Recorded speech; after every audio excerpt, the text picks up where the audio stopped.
Good morning, everybody. I hope you've had a really fantastic weekend. This month I'm talking all about constipation. So this week I'll be talking about the causes of constipation so you can start thinking about your unique situation.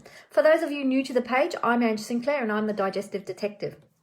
So constipation affects everybody at some point in their life.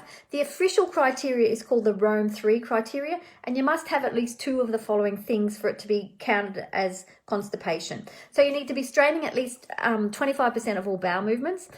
You have a sensation of obstruction for about 25% of the time when you're having those bowel movements. A sensation of bowel movement being incomplete 25% of the time. So manual maneuvers to help with the evacuation of stool 25% of the time, fewer than 3 bowel movements per week, and loose stools are rarely present unless you use laxatives.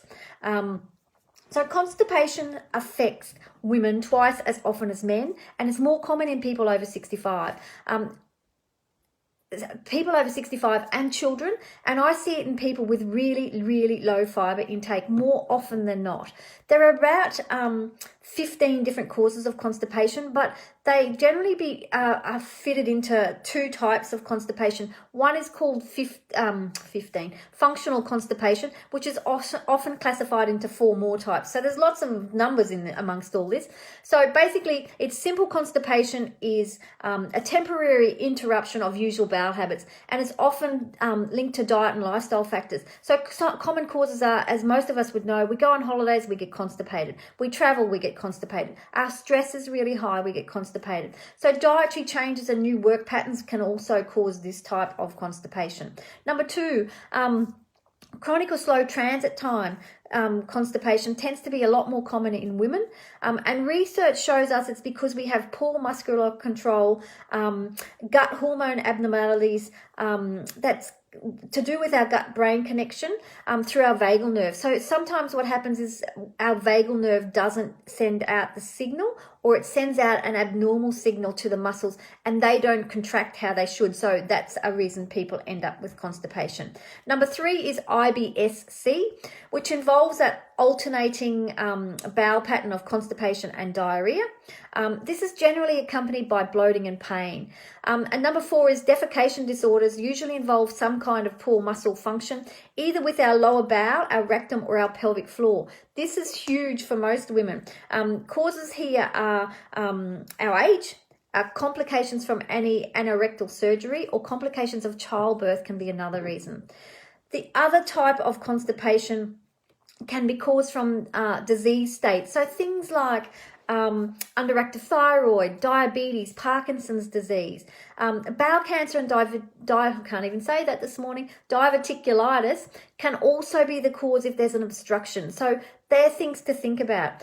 The other thing that I see a little bit is the overuse of laxatives. So that's a pretty common thing for most people. Because they're constipated, they want to go, they take a laxative as part of the solution, but it generally compounds the problem, so that's problematic. So laxatives can be used for short-term relief, especially if it's in a herbal supplement. So chronic long-term use makes the bowel lazy and makes our colon muscles reliant on the laxative to constrict the bowel.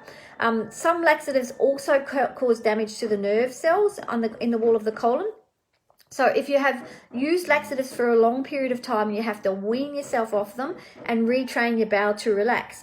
So this is not an easy thing to do, but it can be done, and it's a better outcome than having to artificially stimulate the bowel. And on week 3 of this month, I'm actually going to talk about how you can retrain your bowel over the long period of time. So I have had a question of somebody that from my newsletter who asked, could I asked everybody, did they want to ask a question that was would be anonymous. So somebody asked me that they had their gallbladder out, and so with gallbladder, that can cause constipation.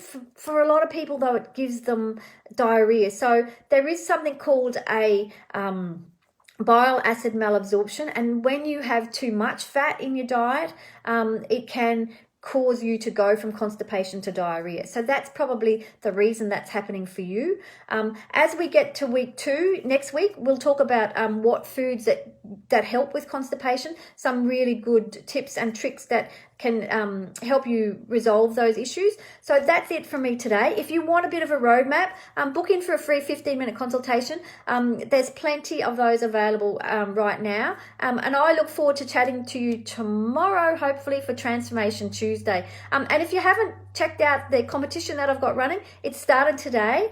It'll run for just 1 week. It's for Australians only, unfortunately. And what it is it's a microba stool test. So you can test your bacteria to find out which good and which bad you've got, and how you can really affect change to those bacteria with food and diet. And it also tells me a really good indication of how much fiber you're eating. So it's a fantastic test for that. And then you get a follow-up consultation, which is 50 minutes from me that reads the stool test for you. So if you haven't got on it, find the link. I'll put it in this Facebook Live when I get off, and click on it, and all you have to do is give me a name and address, and it'll be drawn next Tuesday morning, and then the winner can book in from there. So have a fantastic day, everybody, and I'll talk to you soon. Bye.